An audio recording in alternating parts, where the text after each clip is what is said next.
Praise the Lord everyone. Welcome to 1 minute on God. आज का हमारा जो विषय है वो है परमेश्वर की सामर्थ और परमेश्वर का अधिकार। लूका 9 उसका 1 और 2 कहता है कि फिर उसने उन 12 को बुलाकर उन्हें सब दुष्ट आत्माओं और बीमारियों के ऊपर सामर्थ और अधिकार दिया और फिर अपने सुसमाचार प्रचार के लिए जगत में भेजा। हालेलुया। यहाँ परमेश्वर अपने 12 चेलों को बुलाता है और उनके ऊपर अभिषेक करता है। मेरे प्रिय, दो विशेष शब्द हैं, एक है सामर्थ और दूसरा है अधिकार। सामर्थ का अर्थ है जब परमेश्वर आपकी निर्बलताओं में अपने बल को सिद्ध करे, जब आप पाप में हो आपको पाप रहित करे, जब आप उद्धार रहित हो आपको उद्धार करे। जब भी आप परमेश्वर के द्वारा मसा किए जाते हैं तो उसे कहते हैं परमेश्वर की सामर्थ का उतर।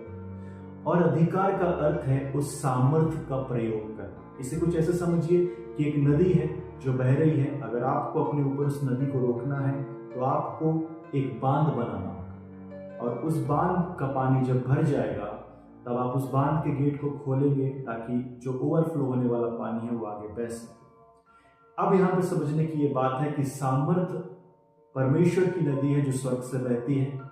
जब आप बांध बनाते हैं, प्रार्थनाओं में उठते हैं, वचनों में उठते हैं, तो आपके ऊपर बांध बनता है, सामर्थ मसा आपके ऊपर आके रुकता है।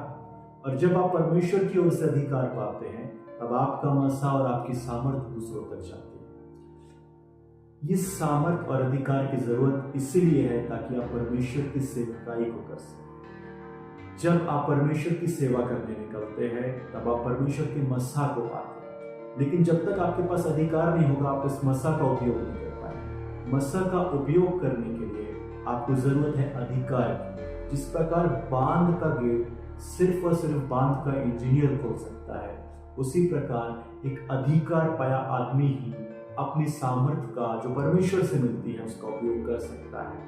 और इस अधिकार का अर्थ है पवित्र आत्मा से परिपूर्ण होना, पवित्र आत्मा के वरदानों को पाना और अभिषेक को पाना और वचनों की समझ को पाना। जब आप इन बातों को पा लेते हैं तब आप परमेश्वर की सामर्थ को दूसरों की आशीष के लिए उपयोग करते हैं। तो अगर आप दूसरों के लिए आशीष बनना चाहते हैं तो परमेश्वर से प्रार्थना करें, परमेश्वर अपनी सामर्थ और अपना अधिकार आपको प्रदान करें। Hallelujah, praise the Lord.